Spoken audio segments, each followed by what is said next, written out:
Hello అనుకుంటున్నారు కదా ఏంట్రా గ్యాప్ అని. గ్యాప్ ఇవ్వాలా, గ్యాప్ వచ్చింది. రీజన్ బీయింగ్ చాలామంది తెలిసే ఉంటుంది, టాపిక్స్లో ఫాలో అయిన వాళ్ళకి కానీ లేదంటే ఇన్స్టాగ్రామ్లో ఫాలో అయ్యే వాళ్ళకి కానీ. ఈ ఛానల్లో మనం చేసిన ఏవైతే ఫేక్ క్లినిక్స్ మీద వీడియోలు ఉన్నాయో వాటి వల్ల ఇష్యూలు అయినాయి. ఒక ఎఫ్ఐఆర్ అయింది, ఒక కోర్టు కేసు అయింది. లాస్ట్ 15-20 డేస్ నుంచి దాని మీద చాలా టైం స్పెండ్ చేశా. అది ఒక కొలిక్కి వచ్చేదాకా, అంటే టైం కూడా లేదు కానీ బట్ అదొక కొలిక్కి వచ్చేదాకా వీడియోలు చేయకూడదు అని అనుకున్నా. సో అంటే ఇప్పుడు వీడియో చేస్తున్నానంటే ఎస్, కంక్లూజన్ రాలేదు బట్ ప్రాసెస్లో ఉన్నాయి, ప్రోగ్రెస్ అవుతుంది, మంచి ప్రోగ్రెస్సే. సో చెప్తాను మీకు, డీటెయిల్డ్గా చెప్పలేను ఎందుకంటే అసలు అష్టదిగ్బంధనలు ప్రతిబంధకాలు ఏవేవో వర్డ్స్ అవన్నీ ఉన్నాయి అన్నమాట. లాస్ట్లో కొద్ది గొప్ప చెప్తాను, మొన్నట్లా చెప్పను. మన టాపిక్స్లో చెప్పినప్పుడు కూడా నేను కూడా సెంటిమెంటల్గా చెప్పాను, చాలామంది సెంటిమెంటల్ అయిపోయారు. సో వీక్ అయిపోతాను అది అని చెప్పేసి ఒక విషయం చెప్తాను. అదేంటంటే ఈ ఇష్యూ వల్ల నేను వీక్ అవ్వాల. నేను మేబీ అంటే నాకున్న షైనెస్కి, నేను ఇంట్రోవర్ట్ నేను ఫీల్ అవుతూ ఉంటాను, నన్ను కలిసిన వాళ్ళు ఫీల్ అవ్వరు, కలిసిన తర్వాత ఫీల్ అవ్వరు కానీ బట్ నాకున్న షైనెస్కి మేబీ నేను ఈ సోషల్ మీడియాలో 2-3 సంవత్సరాల తర్వాత నేను ఎలా అయితే ఓపెన్ అప్ అవుతానో మేబీ ఈ 2 నెలల్లో నేను నేర్చుకున్న దానికి అంత ఇంపాక్ట్ ఉందేమో, అంటే అంత గట్టిగా ఓపెన్ అప్ అవుతానేమో అని. కొన్ని విషయాలు కానీ కొన్ని మాటలు కానీ నేను స్కిప్ చేస్తూ ఉంటా, కొన్ని పేర్లు కానీ నేను స్కిప్ చేస్తూ ఉంటా. కొన్ని విషయాలు మనకు ఎందుకులే, వాళ్ళు చూసుకుంటారు లేదంటే వాళ్ళ పాపన వాళ్ళు పోతారని చెప్పి. కానీ ఇప్పుడు రెండ్రా చూసుకుందాం అన్న దగ్గరే ఉన్నా. సో అలాగే ఉంటుంది. ఈ ఇంపాక్ట్ మీకు ఇప్పుడు కాదు, బిగ్ బాస్ రివ్యూస్ ఎవరైతే ఫాలో అవుతున్నారో లాస్ట్ ఇయర్ వరకు ఎవరు చూస్తారో మీరు ఈ సంవత్సరం చూస్తారు కదా, మీకు ఆ ఇంపాక్ట్ అనేది క్లియర్గా తెలుస్తుంది, గుర్తిస్తారు. ఏదో పాజిటివ్గా లేదా నెగిటివ్గా, బట్ ఇంపాక్ట్ అన్నది మాత్రం తెలుస్తుంది. Anyway let's start. మన దేశంలో అసలు ఏం జరుగుతుంది? మొన్నేమో కర్ణాటకలో కన్నడ అని చెప్పి లాట్ ఆఫ్ ఇష్యూస్. కట్ చేస్తే ఇప్పుడు మహారాష్ట్రలో మరాఠీ కోసం. సో లాంగ్వేజెస్ మీద కొట్టుకుంటున్నారు. నెక్స్ట్ ఏ రాష్ట్రం? ఇలా భారతదేశంలో ఉన్న అన్ని రాష్ట్రాలు వాళ్ళ లాంగ్వేజెస్ కోసం అక్కడ ఉన్న వాళ్ళందరూ అదే లాంగ్వేజ్ మాట్లాడి కొట్టుకుంటే దేశం పరిస్థితి ఏంటి? అసలు ఎందుకు ఇలా జరుగుతుంది? వీళ్ళందరికీ నిజంగానే భాష మీద అంత ప్రేమ ఉందా, లేదు దీని వెనకాల వేరే కోణాలు ఏమైనా ఉన్నాయా? డీటెయిల్గా మాట్లాడుకుందాం. హాయ్ ఫ్రెండ్స్, నా పేరు Anand, welcome to Anand views. మీరందరూ నాకు హెల్ప్ చేయాలబ్బా ఫస్ట్ ఆఫ్ ఆల్, ఎందుకంటే మనం చాలా రోజుల తర్వాత వీడియో చేస్తున్నాం కాబట్టి ఆ లైక్ అనేది కొట్టేయండి. తర్వాత మీ ఒపీనియన్ ఖచ్చితంగా ఈ విషయం మీద కామెంట్ చేయండి. అది మీరు అంత అగ్రీ చేసినా చేయకపోయినా, మెజారిటీ పాయింట్స్ అగ్రీ చేయలేని పాయింట్స్ ఉండొచ్చు, బట్ ఇట్స్ ఓకే కదా. Agree to disagree some times it's okay. నేను దేవుని కాదు కాబట్టి అగ్రీ చేస్తే అగ్రీ కాకపోతే అగ్రీ కాలేదని మీ పాయింట్స్ మీరు ఖచ్చితంగా కామెంట్ చేయండి. ఇది ఎందుకంటే మనం 15 రోజుల తర్వాత, అంటే ఇప్పుడు ఇల్లు వదిలేసి వెళ్ళిపోయిన తర్వాత వచ్చిన తర్వాత ఎట్టా దుమ్ము దులుపుతాం, అలాగే దీనికి కొంచెం దుమ్ము దులపాలన్నమాట. మీరు ఆ లైక్లు కామెంట్లు చేస్తే ఏమిటంటే కొంచెం పుష్ వస్తుంది, వీడియో చాలామందికి రీచ్ అవుతుంది. అది రీజన్. ఆ హెల్ప్ మాత్రం చేయండి. సో నేనేమంటానంటే నిజంగా వీళ్ళందరికీ ఎవరైతే ఈ లాంగ్వేజ్ మీద ఫైట్ చేస్తున్నారో, నమ్మ బెంగళూరు అని, ఆంచి ముంబై అని చెప్పి అలాంటి మాటలు మాట్లాడతా, స్పెల్లింగ్ అదే ప్రొనౌన్సియేషన్ రాంగ్ అయితే నన్ను క్షమించండి, మాట్లాడతా ఎందుకు ఇలా చేస్తున్నారు? నిజంగా వీళ్ళకి భాష మీద ప్రేమ ఉందా అంటే నేను అవుట్ అండ్ అవుట్ స్ట్రైట్గా చెప్తాను, ప్రేమ బొక్క ఏం లేదు, సింపుల్ థింగ్ రాజకీయం. ఎందుకు నేను ఇంత గట్టిగా చెప్తానంటే నేను అబ్జర్వ్ చేస్తూ వస్తాను ఓవర్ ద ఇయర్స్. ఇంతకుముందు పాలిటిక్స్ ఎలా ఉండేవంటే ఆ ఎలక్షన్ టైం వచ్చేపాటికి, ఆ ఓట్స్ దగ్గరికి వచ్చేపాటికి మనల్ని ఎక్కువగా డబ్బుతో కొనేవాళ్ళు లేదా మందుతో కొనేవాళ్ళు. కానీ ఓవర్ ద ఇయర్స్ ఏమవుతుందంటే ప్రజల్లో అవగాహన అనేది పెరిగిపోయింది, అవేర్నెస్ అనేది గట్టిగా వచ్చింది. ముఖ్యంగా ఈ సోషల్ మీడియా వచ్చిన తర్వాత ఇంకా గట్టిగా వచ్చింది. Starting from middle class to above middle class, next higher family groups ఈ డబ్బులు మాయాజాలంలో కానీ ఓట్స్ మందు మాయాజాలంలో కానీ పడట్లా. ఈవెన్ లోయర్ ఇన్కమ్ గ్రూప్స్ ఉన్న వాళ్ళు కూడా చాలామంది తీసుకోవట్లా. కొంతమంది తీసుకునే వాళ్ళు ఉన్నారు, లేరన్నాం. కానీ డబ్బులు ఖర్చు అవుతుంది కదా. ఎలా ఖర్చు అవుతుందంటే మీకు నేను ఎగ్జాంపుల్ చెప్తాను. మా ఇంటికి లాస్ట్ టైం ఒకటి డబ్బులు పంచడానికి వచ్చాడు, మీరు తీసుకోవాలా. కానీ వాడు ఏం చేశాడు సార్, మా కాలం ముందే మాకు టిక్కులు కొట్టుకుని వెళ్ళిపోయాడు. అంటే ఎవరైతే పంచడానికి వచ్చాడో వాడు నొక్కేస్తాడు. అయ్యి రాజకీయ నాయకులకి ఏమనిపిస్తుంది, మనం డబ్బులు పంచాం కదా అనిపిస్తుంది. రాజకీయ పార్టీలు కొన్ని ఓడిపోయినప్పుడు వాళ్ళు అనాలిసిస్ చేసుకున్నాడు, అరే మనం ఇంత ఖర్చు పెట్టాం కదా, ఎందుకు ఓడిపోయారా అంటే ఆ ఖర్చు పెట్టింది ఖర్చు అంతా జలాలు జేబులోకి వెళ్ళా, ఎవడైతే పెట్టాడో ఆడి జేబులోకి వెళ్ళింది. కొంతమంది ఎలక్షన్ అయిపోయిన తర్వాత బాగుపడతారు సార్, ఇన్ఫాక్ట్ పార్టీ గెలిచినా గెలకపోయినా మధ్యలో ఉన్న వ్యక్తులు బాగుపడతారు, ఈ బ్యాచ్ అది. సో మనం తీసుకోకపోయినా వాడు ఏం చేస్తాడంటే తీసుకెళ్ళి వాళ్ళ నాయకుడికి తిరిగి ఈడు మన పేర్లకి టిక్కులు కొట్టుకొని ఇచ్చేసాం అని చెప్పి ఆడి జేబులో పెట్టుకుంటాడు. సో వాళ్ళకేమనిపిస్తుంది, తీసుకున్నారు జనాలు అనిపిస్తుంది. చాలామంది తీసుకోవట్లా. గుడిసెల్లో ఉండే వాళ్ళు కూడా డబ్బులు వద్దన్న వాళ్ళని నేను చూశాను, ఎందుకంటే మా ఫ్రెండ్స్ కొంతమంది తిరుగుతూ ఉంటారు. సో వాళ్ళు చెప్పిన అంశాలు. సో ఇలాంటప్పుడు మరి ఎలక్షన్ ఎలా గెలాలి అంటే ఇంతకుముందు మనల్ని ఈ మందు డబ్బులతో కొన్నారు, దాని తర్వాత కులంతో కొన్నారు. మందు డబ్బులు అన్నవి ఆర్థిక అంశాలు. ఇప్పుడు మనుషులు ఎలా వాడుతున్నారు ఈ రాజకీయ పార్టీలు అంటే మనలో ఉన్న ఎమోషన్తో వాడుకుంటున్నారు. ఎప్పుడైతే మనలో ఒక ఎమోషన్ అనేది ట్రిగ్గర్ అవుతుందో అది మన లాజిక్ని డామినేట్ చేస్తుంది. మనలో ఉన్న ఎమోషన్స్ ఏంటో తెలుసా? హ్యూమన్స్గా ముఖ్యంగా మన తెలుగు రాష్ట్రాల్లో కానీ ఇండియాలో ఉన్న వాళ్ళకి కానీ మనకు మేజర్ ఎమోషన్, ఫస్ట్ ఎమోషన్ వచ్చేది కులం. ఇది మన ఎమోషన్. మన కులం అంటే చాలు చించుకోవడమే. ఇంకా రెండోది మతం. కులం వాడుతున్నారు, వాడుతూనే ఉంటారు. మతం సేమ్ థింగ్. ఇంతకుముందు ఎంత వాడారో తెలియదు కానీ ఇప్పుడు మాత్రం వాడుతూనే ఉన్నారు. ఇది ఒక రాజకీయ పార్టీకి సంబంధించిన అంశం కాదు, ఒక్క హిందువులకు సంబంధించిన అంశం కాదు. క్రిస్టియన్స్ ఒక రాజకీయ పార్టీ ఏమో సనాతన ధర్మం అంటే ఇంకొక రాజకీయ పార్టీ ఏమో బడుగు బలహీన వర్గాలందరూ మా వాళ్ళే అంటారు. సో ఏదైనా ఇది మనలో ఉన్నదండి. ఎందుకంటే ఇవన్నీ ప్రతి ఒక్కరికి ఉన్నాయి మన దగ్గర. సో వాడతారు. 3 ప్రాంతం. ఇది అంతే, ఇంతకుముందు వాడారు, ఇప్పుడు వాడతారు. ప్రాంతం పేరు చెప్పి ఇంకా వాళ్ళు అన్యాయం చేస్తారని, వీళ్ళు అన్యాయం చేస్తారని, ఆంధ్రుడని, తెలంగాణ వాడని గొడవలు అవుతూనే ఉంటాయి. ఇది ఓన్లీ మన తెలుగు రాష్ట్రాలే కాదు, మిగతా చోట్ల కూడా ఉన్నాయి. ప్రాంతాల మీద విద్వేషాలు రెచ్చగొడతా, పక్క స్టేట్ వాళ్ళ మీద, వాళ్ళ మీద, వీళ్ళ మీద రెచ్చగొడతా. ఇప్పుడు లేటెస్ట్గా యాడ్ అయింది ఏంటంటే వీటన్నిటిలోకి భాష మీద ఇంతకుముందు నేను ఇంత రాజకీయం చూడాల. రాజకీయం అని అవుట్గా చెప్పచ్చు. ఎందుకు చెప్పచ్చు అంటే కర్ణాటకలో జరిగింది అదే కాబట్టి. భాషని ఒక ఎమోషన్గా మార్చి కర్ణాటకలో కొంతమంది సక్సెస్ అయ్యారు. సో ఇది ఎలా స్టార్ట్ అయిందంటే అక్కడ పనిచేసిన వాళ్ళు మాట్లాడటం లేదు, సంవత్సరాలుగా ఉన్న వాళ్ళు కన్నడ నేర్చుకోవట్లేదు అన్న దగ్గర స్టార్ట్ అయ్యి, సైన్ బోర్డ్స్ ఏవైతే కంపెనీ పైన బోర్డులు ఉంటాయో ఇలాంటి దగ్గర స్టార్ట్ అయ్యి ప్రతి ఒక్కళ్ళు కన్నడ మాట్లాడాల్సిందే. ఈవెన్ మీరు బైక్, కారు, ట్యాక్సీ, ఆటో ఇలాంటివి బుక్ చేసుకున్న, పబ్లిక్ ట్రాన్స్పోర్ట్ చేసిన చాలా డీప్ డౌన్ వెళ్ళిపోయింది. ఇష్యూని ఇనీషియల్ లెవెల్లో కొంతమంది ఎడ్యుకేటెడ్ అక్కడ ఉన్న వాళ్ళు ఖండించిన ఎండ్ ఆఫ్ ద డే వాళ్ళు కూడా సపోర్ట్ చేసే రేంజ్కి వెళ్ళిపోయింది. రీజన్స్ చెప్తాను చూడండి. ఎందుకంటే మనం కొన్ని విషయాల్ని వాళ్ళ డిమాండ్స్ని మనం అర్థం చేసుకోవచ్చు. కొన్ని సైన్ బోర్డ్స్ ఉన్నాయి. ఆబ్వియస్లీ మన భాష ఇప్పుడు కన్నడ వాళ్ళకి, మన తెలుగు వాళ్ళకి తెలుగు ఎలా ఉంటుందో కన్నడ వాళ్ళకి కన్నడ కూడా అలాగే ఉంటుంది. ఏవైతే బోర్డ్స్ ఉన్నాయో అవన్నీ వాళ్ళ లాంగ్వేజ్లో ఉండాలని కోరుకోవడం తప్పులేదు. సో దానికోసం ఒక రూల్ చేసుకున్న 60% ఆ బోర్డులో ఉండాలి అది అని చెప్పి. అలాగే లాంగ్ టర్మ్ అక్కడ ఉన్న వాళ్ళు ఎవరైనా సరే పని చేసుకుంటున్న వాళ్ళు కానీ, వ్యాపారాలు చేసుకుంటున్న వాళ్ళు కానీ, long term in the sense 5 years 7 years మించి ఇంకా ఉందాం అనుకునే వాళ్ళు వాళ్ళ భాష నేర్చుకోవడం ఖచ్చితంగా రాంగ్. ఎంతో కొంత నేర్చుకోవాలి కదా. ఈవెన్ ఇప్పుడు ఇక్కడ మనతో పాటు ఎవరైనా ఉండి సంవత్సరాలు మన పక్కింట్లో ఉండి మన భాష నేర్చుకోకపోతే మనకి కాలుతుంది, వాళ్ళకి కాలుతుంది, తప్పులేదు. కానీ అది దాటిపోయి బియాండ్ వెళ్ళిపోయి ఈవెన్ ఆటో బుక్ చేసినా, క్యాబ్ బుక్ చేసినాను మాట్లాడాలి లేదా నేను తీసుకెళ్ళాలని చెప్పి అలాంటి గొడవలు, బ్యాంక్ ఎంప్లాయీస్తో గొడవలు. అంటే సెంట్రల్ గవర్నమెంట్ జాబ్స్తో ఉన్న వాళ్ళు ఇప్పుడు వాళ్ళకు జాబ్ ఇచ్చారు, వాళ్ళు వచ్చారు, వాళ్ళు ట్రాన్స్ఫర్ అయితే నెక్స్ట్కి వెళ్ళిపోతారు. సో అలాంటి చోట గొడవలు. నేషనల్ ఎడ్యుకేషన్ పాలసీ రిలేటెడ్తో గొడవలు. అంటే హిందీ భాష కావాలని మన మీద ఇంపోజ్ చేస్తున్నారు అన్న విధంగా తీసుకొచ్చి, దాని గురించి ఆల్రెడీ ఇంతకుముందు వీడియో చేశాను, దాని గురించి ఇప్పుడు ఇక్కడ స్ట్రెస్ చేయను. కానీ తీసుకొచ్చి సంహవ్ చాలామంది ప్రజల్లో ఒక ఎమోషన్ని తీసుకురాగలిగారు. ఇంకొక యాంగిల్ ఏమైందంటే దీనికి కొంతమంది ఎవరైతే అపోజ్ చేశారో వాళ్ళు అపోజ్ చేయటం అంటే ఒక 80% ఘటనలు వీళ్ళ సైడ్ నుంచి మిస్టేక్స్ ఉంటే వాళ్ళు కొట్టడం కానీ, లేదంటే తిట్టడం కానీ, ఏది పడితే అది మాట్లాడటం కానీ, వేరే భాష సంబంధించిన సినిమా పోస్టర్లు చించేయటం కానీ ఇలాంటి రచ్చ చేస్తే 20% ఎలా ఏమైందంటే అది చాలా వైరల్ అయిపోయినాయి. ఎవరైనా మీరు కన్నడలో మాట్లాడండి, ఎందుకు మాట్లాడాలి, మాట్లాడండి, హిందీ మాట్లాడతా, Hindi national language, Hindi national language కాదు first of all, Hindi national language అని చెప్పి అలాంటి మాటలు మాట్లాడినప్పుడు ఆ కన్నడలో ఎడ్యుకేటెడ్ పీపుల్ కూడా ట్రిగ్గర్ అయ్యారు. ఏంది ఇది, మేము ఉండము, మేము వెళ్ళిపోతాము, మాకు అవసరం లేదు, మేము పని మీద వచ్చాము, గవర్నమెంట్ పంపిస్తూ వచ్చాము, ఇలాంటి ఓకే. కానీ నేను మాట్లాడి నువ్వేం పిక్కు అంటే అక్కడ ఉన్న వాళ్ళు ట్రిగ్గర్ అవుతారు. అలా సమూహం వాళ్ళు ట్రిగ్గర్ అయ్యారు.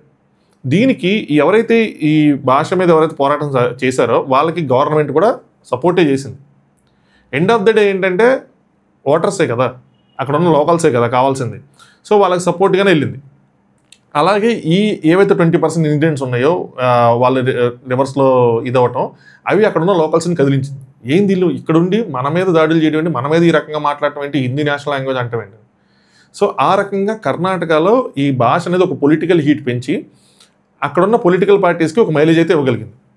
సో అందుకని గవర్నమెంట్ కూడా దాన్ని సపోర్ట్ చేస్తా కొన్ని చట్టాలు ఇలాంటివి చేయటం వల్ల ఈవెన్ ఆ బ్యాంక్ ఎంప్లాయీది రీసెంట్గా ఒక ఇష్యూ అయినప్పుడు కూడా ఈవెన్ డైరెక్ట్ ముఖ్యమంత్రి ఇన్వాల్వ్ అయ్యి దాని గురించి మాట్లాడటం వల్ల ఏమైందంటే వాళ్ళకి పొలిటికల్గా ఒక యాడెడ్ అడ్వాంటేజ్ అయింది. అది సక్సెస్ అవుతుందని వాళ్ళు గమనించారు. సో దాన్ని కంటిన్యూ చేశారు.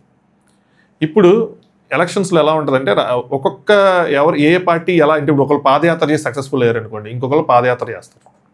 ఒకళ్ళు ఒక ఆరోగ్యశ్రీ లాంటి పథకం తీసుకొచ్చి సక్సెస్ఫుల్ అయ్యారు అనుకోండి, ఆరోగ్యశ్రీని కాపీ చేస్తారు వేరే స్టేట్లో. ఒకళ్ళు ఫ్రీ బస్సు అని పెట్టి సక్సెస్ అయ్యారు అనుకోండి, వేరే దాంట్లో ఫ్రీ బస్సు అని పెట్టి అక్కడ కాపీ చేసి ఆ పథకాన్ని అమలు చేస్తారు. Same something similar. ఏదైతే కర్ణాటకలో సక్సెస్ఫుల్ అయిందో ఈ లాంగ్వేజ్ ఇష్యూ ద్వారా అక్కడ ఉన్న గవర్నమెంట్ కానీ లేదంటే పార్టీస్ కానీ మైలేజ్ పొందాయో, సేమ్ అదే మోడల్ని ఇప్పుడు మహారాష్ట్రలో తీసుకున్నారు కాపీ. వాళ్ళకి అర్థం కాదండి, మొత్తం స్టేట్ వదిలేండి, ముంబై, బెంగళూరు, హైదరాబాదు, ఢిల్లీ ఇలాంటి చోట్ల ఎంతమంది అవుట్ సైడర్స్ వచ్చి బతుకుతారు? నిజంగా సాధ్యమవుతుందా? అవుతుందా అవదా అన్నది పక్కన పెట్టేస్తే, కానీ వర్కౌట్ అయిందా లేదా, రాజకీయంగా వాళ్ళకి మైలేజ్ వచ్చిందా లేదా అన్నదే మేజర్ పాయింట్. సో దాన్ని తీసుకొచ్చి ఇప్పుడు మహారాష్ట్రలో ఎంఎన్ఎస్ అని చెప్పి ఆ పార్టీ వాళ్ళు ముఖ్యంగా దీన్ని నెత్తికెత్తుకున్నారనమాట. ఎత్తుకొని అక్కడ ఉన్న వాళ్ళు ఎవరైతే ఉన్నారో షాపులు పెట్టుకున్న వాళ్ళు కానీ పనిచేసే వాళ్ళు కానీ ఖచ్చితంగా మరాఠీ మాట్లాడాలి అన్నది వాళ్ళ స్లోగన్. దాంతో ఒక షాప్ ఆయన్ని కొట్టారు. నాకు బాగా నచ్చింది ఏంటంటే, అంటే ఇన్ఫ్యాక్ట్ నేను పర్సనల్గా కోరుకుంటుంది ఏంటంటే ఇది వర్కౌట్ అవ్వకూడదని. రీజన్స్ చెప్తే ఎందుకు వర్కౌట్ అవ్వకూడదు ఏంటి అని చెప్పి. ఆ షాప్ ఆయన కొట్టినప్పుడు ఆ స్ట్రీట్లో ఉన్న మిగతా షాప్ వాళ్ళందరూ షాపులు బంద్ చేసి తెలుసా మీకు ధర్నా చేశారు.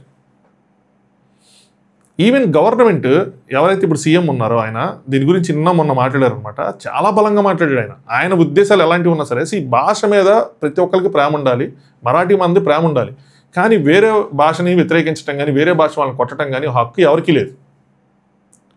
ఈవెన్ వాళ్ళు కూడా ఏవైతే బోర్డ్స్ ఉన్నాయో అవి లోకల్ లాంగ్వేజ్లో ఉండాలని వాళ్ళు రూలింగ్ ఉంది, ప్రతి చోట ఉంది. ఈవెన్ ఇప్పుడు మన హైదరాబాద్ వెళ్తే సాఫ్ట్వేర్ కంపెనీస్ కూడా తెలుగులో ఉంటాయి మీరు పేర్లు, ఆ రూలింగ్స్ అనేవి చాలా చోట్ల ఉన్నాయి. సో అవన్నీ ఎవరు తప్పుపట్టట్లేదు. కానీ ఎవడిచ్చాడు మీకు హక్కు ఒక వేరే లాంగ్వేజ్ మాట్లాడడం కొట్టడానికి?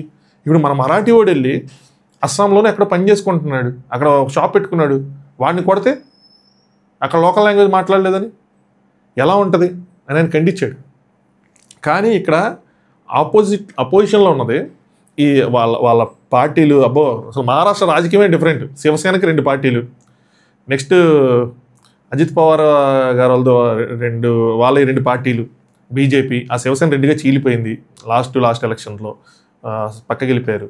సో ఎవరైతే ఉద్ధవ్ ఠాక్రే గారు అనుకుంటా, ఉద్ధవ్ ఠాక్రే, రాజ్ ఠాక్రే వాళ్ళిద్దరు కజిన్స్, వాళ్ళిద్దరూ పడదు, ఇప్పుడు వాళ్ళిద్దరు ఏకమయ్యారు. ఇద్దరు అపోజిషన్లో ఉన్నారు, ఏకమయ్యారు. సారీ ఒకళ్ళ నేమ్స్ రాంగ్ అయితే మాత్రం ఇప్పుడు ఏకమయ్యారు. వాళ్ళు మేజర్గా తీసుకునే అంశం ఈ భాషే. నేషనల్ ఎడ్యుకేషన్ పాలసీ ఉందా చెప్పాను కదా, సో అందులో కూడా ఏముందంటే ఫస్ట్ మరాఠీ, నెక్స్ట్ ఇంగ్లీషు, మూడోది ఏంటంటే ఆప్షనల్. వాళ్ళు ఇచ్చిన పాలసీ అయితే అది ఆప్షనల్, కానీ హిందీ 3వ లాంగ్వేజ్ కింద చేయమన్నారని చెప్పి హిందీని రుద్దేస్తారు మన మీద అని చెప్పి, హిందీ వల్ల మన భాష వెనక్కి వెళ్ళిపోతుంది అని చెప్పి దాని మీద అదొక ఫైట్గా తీసుకుంటారు. నెక్స్ట్ చేసే రాజకీయం అదే అనమాట. సో అక్కడున్న ప్రజలకి ఆ ఎమోషన్ని ట్రిగ్గర్ చేస్తారు. సో అలాగా రాజకీయంలో ఎదగాలని కోరుకుంటున్నారు. కానీ ఇలాంటి గొడవల వల్ల లాంగ్ టైంలో ఇప్పుడు అక్కడ ముంబైలో వాళ్ళు వెనక్కి వెళ్ళిపోవటం కానీ ఏదైనా జరిగితే ఎంతమంది అవకాశాలు కోల్పోతారు అన్నది ఆలోచించట్లా. రెండోది ఏంటంటే, ఇమాజిన్ ఇండియాలో ఉన్న ప్రతి స్టేట్ వాళ్ళు ఇలాగే బిహేవ్ చేస్తే ఏంటి పరిస్థితి? నా స్టేట్లోనే ఉండాలంటే నా లాంగ్వేజ్ మాట్లాడాలంటే పాసిబుల్ అవుతుందా? ఇన్ని స్టేట్స్, ఇన్ని లాంగ్వేజెస్ అవుతుందా? దాని గురించి ఎవరు ఆలోచించట్లా. ఎందుకంటే ఎవడ స్వార్థం వాడిదే ఇక్కడ. దీని మీద స్ట్రాంగ్ సెంట్రల్ గవర్నమెంట్ రూలింగ్ రావాలి. అది కూడా రాదు, ఎందుకంటే వాళ్ళ భయం వాళ్ళు, ఎందుకంటే వాళ్ళ లోకల్గా ఉన్న పార్టీస్కి వాళ్ళు పోతాయి అని చెప్పి. కానీ ఇమాజిన్ ఇప్పుడు తమిళనాడులో తమిళ మాట్లాడే వాళ్ళు ఉండాలని చెప్పి, అలాగే మన తెలుగు రాష్ట్రాల్లో తెలుగు మాట్లాడే వాళ్ళు ఉండాలి అంటే ఎలా అవుతుంది? అన్ని వనరులు ఒక రాష్ట్రంలో ఉన్నాయా? ఇప్పుడు హైదరాబాద్లో కన్స్ట్రక్షన్ ఎక్కువ జరుగుతుంది. బీహార్ నుంచి, ఉత్తరప్రదేశ్ నుంచి చాలామంది వర్కర్స్ వచ్చి ఇక్కడ వర్క్ చేస్తారు. వాళ్ళు ఇప్పుడు తెలుగు వస్తేనే వాళ్ళు వర్క్ చేయాలంటే వాళ్ళు తెలుగు రాదని చెప్పి వెనక్కి వెళ్ళిపోతే ఇక్కడ కన్స్ట్రక్షన్ ముందుకెళ్తుందా? ఢిల్లీ, నోయిడా చోట సాఫ్ట్వేర్ చాలా బలంగా ఉంటుంది. మనం చాలామంది అక్కడ వర్క్ చేస్తారు మన వాళ్ళు. ఇన్ఫాక్ట్ నేను ఢిల్లీలో వర్క్ చేస్తున్నాను కదా. ఇప్పుడు అక్కడికి వెళ్ళిందని నాకు హిందీ రాదు, నేను ఇంగ్లీష్లో మాట్లాడలేదు, నువ్వు హిందీ నేర్చుకోవాలి, అదర్వైజ్ నేను తీసుకోము అంటే వర్కౌట్ అవుతుందా? బెంగళూరులో ఉన్న అవుట్ సైడర్స్ ఎక్కువ మంది ఉంటారు బెంగళూరులో, మన తెలుగు వాళ్ళు కానీ లేదంటే హిందీ వాళ్ళు కానీ నార్త్ వాళ్ళు కానీ. వాళ్ళందరూ వెళ్ళిపోతే బెంగళూరు పరిస్థితి ఏంటి? గ్రో అవుతుందా బెంగళూరు? ఇప్పుడు బెంగళూరు నుంచి వచ్చే ఇన్కమే కదా మొత్తం రాష్ట్రానికి ఇస్తున్నారు. హైదరాబాద్ నుంచి వచ్చిన ఇన్కమే కదా మొత్తం తెలంగాణకి ఇస్తున్నారు. Entire Andhra Telangana issue is based on Hyderabad only. మన అభివృద్ధి చేసింది హైదరాబాద్లో ఇన్కమ్ తీసుకెళ్ళి వేరే చోట పెడుతున్నారని చెప్పి స్టేట్ విడిపోయింది కదా. సో అలాంటి అభివృద్ధి జరిగిద్దా? అందరు తల చేయకపోతే, వేరే డిఫరెంట్ రాష్ట్రాల్లో రాకపోతే? దాని గురించి ఎవరు ఆలోచించట్లా. నిజంగా వీళ్ళకి భాష మీద ప్రేమ ఉందా అని చెప్పి ఎవడైతే పోరాడుతున్నాడో వాళ్ళ పర్సనల్ దాంట్లోకి వెళ్ళి చూసాం అనుకోండి, వాళ్ళ పిల్లలు నిజంగా మరాఠీ మాట్లాడుతున్నారా, వాళ్ళ పిల్లలు నిజంగా కన్నడ మాట్లాడుతున్నారా, వాళ్ళ పిల్లలు కన్నడ మీడియంలో చదువుతున్నారా, వాళ్ళు మరాఠీ మీడియంలో చదువుతున్నారా. ఇప్పుడు నేనున్నాను, మా అమ్మ నాన్నని మమ్మీ డాడీ కానీ అమ్మ నాన్న, ఇప్పుడు ఎంతమంది మనలో మన పిల్లల్ని అమ్మ నాన్న అనుకున్న మమ్మీ డాడీ అంటున్నారు. ఒకటి అంత మాత్రం మనకి భాష మీద ప్రేమ లేదని కాదు, ఏంటి అంటే వస్తున్న అంటే మనం ముందుకెళ్తున్న కొద్ది ఆపర్చునిటీస్ని బట్టి కాలానుగుణంగా చాలా చేంజ్ చేసుకోవాల్సి వస్తుంది. మన డ్రెస్సింగ్ స్టైల్ నుంచి మనం మాట్లాడే విధానం వరకు చాలా చేంజ్ అయ్యింది. నిజంగా భాష మీద ప్రేమ ఉన్న వాళ్ళు తెలుగు మీడియంలోనే చదివించాల్సి, కన్నడ మీడియంలో చదివించాల్సిన అవసరం లేదు, ఇంగ్లీష్ మీడియంలో చదివిస్తా కూడా తెలుగు నేర్పించవచ్చు. మా సిస్టర్ వాళ్ళు యూఎస్లో ఉంటారు, వాళ్ళు అక్కడ ఇంగ్లీష్లోనే చదువుకునేది కదా ఆబ్వియస్లీ. కానీ మా మావయ్య గారు అంటే మా బ్రదర్ ఇన్ లా వాళ్ళ నాన్నగారు రిటైర్డ్ హెడ్ మాస్టర్. ఆయన ఇండియా నుంచి వీకెండ్స్లో వాళ్ళకి 2 hours క్లాసెస్ తీసుకొని తెలుగు చెప్తారు. మా వాళ్ళు అక్కడ సపరేట్గా ప్రైవేట్ ట్యూషన్స్ పెట్టుకొని ఈ శ్లోకాలు నేర్చుకుంటారు, మహాభారతంలోని శ్లోకాలు, భాగవతంలోని శ్లోకాలు. ఎస్, సో మీరు మన లాంగ్వేజ్ని మనం ముందుకు తీసుకెళ్ళాలి, లేదంటే మనం ప్రేమించాలి అంటే మనం చేయాల్సిన పనులు ముందు మన పిల్లలకి మన తరాలకి అది ఇచ్చుకుంటూ వెళ్ళాలి.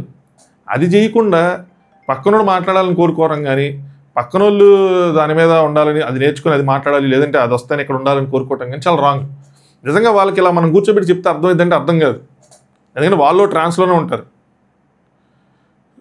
మన భాషను ముందుకు తీసుకెళ్ళాలంటే నేను చెప్పేది ఏంటంటే, మన భాషను రాబోయే రోజుల్లో మన తెలుగు రాష్ట్రాల్లో కూడా ఇలాంటి దరిద్రాలు రావచ్చు. అప్పుడు కూడా నా స్టాండ్ ఇదే, ఎవడైనా వేరే రాష్ట్రం నుంచి వచ్చాడు పని చేసుకున్నాడంటే వాడు పని చేసుకుంటాడు. వాడికి మనం చెప్పాలి అంటే అది చాలా లాంగ్ టైం నుంచి ఉన్నాడు అంటే అది చెప్పాలంటే ఒక పద్ధతి ఉంటుంది. బాబు నువ్వు 10 సంవత్సరాల నుంచి ఉన్నావు ఇంకా నేర్చుకోవట్లేదు ఏంటి, నేర్చుకోని కొట్టడం తిట్టడం అలాంటివి కాదు. అలాగే మన భాషను ముందుకు తీసుకెళ్ళాలంటే మనం తీసుకెళ్ళాలి, మన పిల్లలకి మనం నేర్పించి వాళ్ళ పిల్లలకి వాళ్ళు నేర్పించేలా చూసుకోవాలి. అప్పుడు కదా మన భాషను ముందుకు తీసుకెళ్ళటం. ఈ మరాఠా వాళ్ళని ఒక విలేకరు అడుగుతాడనమాట, మరాఠా దినోత్సవం ఎప్పుడు చెప్పండి అని, తెలియదు. అలా మరాఠాకి సంబంధించి కొన్ని క్వశ్చన్లు అడుగుతాడు, నాకు అర్థం కాదు కదా లాంగ్వేజ్, బట్ భావం అర్థమైంది, చెప్పరు. వీళ్ళకి ఈ గుడ్డే తెలియదు, వీళ్ళు కూడా మరాఠీ కోసం పోరాడుతున్నారు, ఛత్రపతి శివాజీ కోసం పోరాడుతున్నారు అని చెప్పి వాళ్ళు ఎక్కిరిస్తూ ఉంటాడు.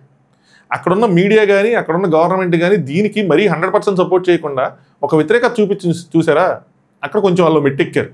సో అది కనుక అక్కడ కనుక సక్సెస్ అయింది అనుకోండి మిగతా రాష్ట్రాలకు వెళ్తుంది, అక్కడ కనుక ఆగింది అనుకోండి మిగతా రాష్ట్రాలకు వెళ్ళదు అది. సో నేను ఆగాలి ఆ ఫైట్ అన్నది బలంగా కోరుకుంటున్నా. అలాగే ఇంకొక రాష్ట్రం వాళ్ళు ఉన్నారు గుజరాత్ వాళ్ళు, వాళ్ళ థాట్ ప్రాసెస్కి అంటే వాళ్ళ ఎవరైతే ఇన్ఫ్లుయెన్సర్స్ ఉన్నారో చిన్న చిన్న ఇన్ఫ్లుయెన్సర్స్ వాళ్ళు ఎలా ప్రమోట్ చేసుకున్నారు తెలుసా ఇదంతా ఇష్యూని.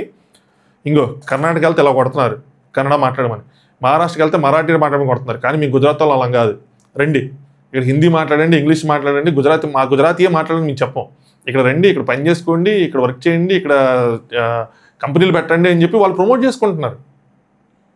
ఉత్తరప్రదేశ్లోనో బీహార్లోనో ఒకళ్ళు ఏం చేశారంటే ఒక మరాఠీ వ్యక్తిని పట్టుకొని భోజ్పురి మాట్లాడతావా సస్తావా అన్నట్టు అడుగుతున్నాడు. అది చాలా రాంగ్. కానీ ఆ వీడియో వైరల్ అయితే చాలామంది ఆనందపడ్డారు, రాంగ్ అని చెప్తూనే మంచి పని చేశారు ఇలాంటివి చేయాలి అని చెప్పి, అప్పుడు వీళ్ళకి బుద్ధి వస్తుందని. సిమిలర్గా నేను ఎప్పుడు ఎక్స్పెక్ట్ చేశానంటే కన్నడ వాళ్ళు ఎవరైతే వేరే స్టేట్లో వర్క్ చేసుకుంటున్నారో వాళ్ళకి ఇలాంటిది ఎదురైద్దామని అనుకున్నా, అలాంటి వీడియోలోనే వస్తాయి అనుకున్నారు. అలా కొట్టకూడదు మనం, బట్ వాళ్ళకి అర్థమయ్యేలా చెప్పాలి వాళ్ళ భాషలోనే. బాబు నువ్వు ఇక్కడ ఇలా అడిగితే వేరే స్టేట్లో మన వాళ్ళు ఉన్నారు వాళ్ళని అట్లా అడుగుతారని. ఇప్పుడు ఈయన ఇక్కడ ఉన్నాడు, ఒక ఆయన ఇక్కడ గొడవ చేస్తున్నాడు, రేపు అనరోజు వాళ్ళ పిల్లలకి ఢిల్లీలోనే అక్కడ జాబ్ వస్తే పంపిస్తారు కదా. ఇప్పుడు కన్నడ వాళ్ళు అక్కడికి వెళ్ళిన తర్వాత హిందీలో మాట్లాడిపోతే వాళ్ళు వద్దు నువ్వు హిందీలో మాట్లాడలేదని వాడిని రేసిజం చూపిస్తే పరిస్థితి ఏంటి. అది ఇలాంటి లాంగ్వేజెస్కి నేను చెప్పేది ఏంటంటే ఇలాంటి ఫైట్స్కి మనం వీలైన దూరంగా ఉన్నాం. మన స్టేట్స్లో ఇలాంటివి రాకుండా చూసుకుందాం. వచ్చిన రోజున మాత్రం ముక్త కంఠంతో ఇలాంటివి ఖండిద్దాం, దానికి ప్రిపేర్డ్గా ఉండండి. ఎందుకంటే ఇది చాలా కన్నడ నుంచి అక్కడ మహారాష్ట్రకి అక్కడి నుంచి ఎలా వెళ్తుందని అనిపిస్తుంది నాకు.